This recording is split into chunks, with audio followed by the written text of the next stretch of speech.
Feeder roots پر سفر کے لیے زو کارڈ استعمال کرنے کا طریقہ۔ BRT اسٹاپ پر بس کا انتظار کریں۔ بس میں سوار ہوتے وقت بس میں نصب فیئر ویلیڈیٹر پر اپنا زو کارڈ ٹیپ کریں۔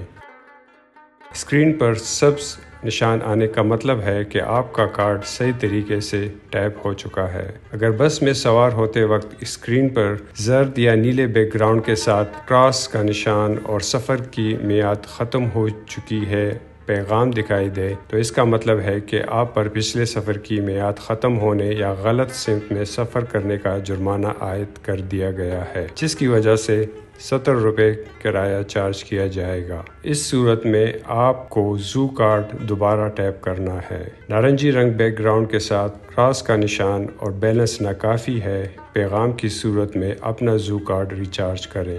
مطلوبہ اسٹاپ پر پہنچ کر بس سے اترتے وقت اپنا زو کارڈ دوبارہ ٹیپ کریں۔ اترتے وقت اسکرین پر زرد یا نیلا بیک گراؤنڈ کے ساتھ کراس کا نشان اور سفر کی میعاد ختم ہو چکی ہے پیغام دکھائی دے تو اس کا مطلب ہے کہ چیک آؤٹ ہو گیا ہے اور دوبارہ کارڈ ٹیپ کرنے کی ضرورت نہیں ہے۔ سسٹم خودکار طور پر آپ کے کارڈ سے کرایہ چارج کر لے گا۔ فیڈر روٹس پر زو کارڈ کے ذریعے سفر کے لیے ضروری ہے کہ آپ کا زو کارڈ پہلے سے ریچارج ہو اور اس میں کم از کم 70 روپے بیلنس موجود ہو تاکہ آپ کو کسی بھی قسم کی پریشانی کا سامنا نہ کرنا پڑے۔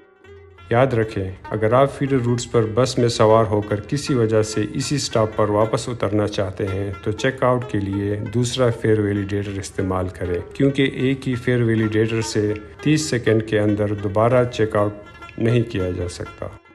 چیک آؤٹ نہ ہونے کی صورت میں اگلے سفر پر 70 روپے چارج کیے جائیں گے۔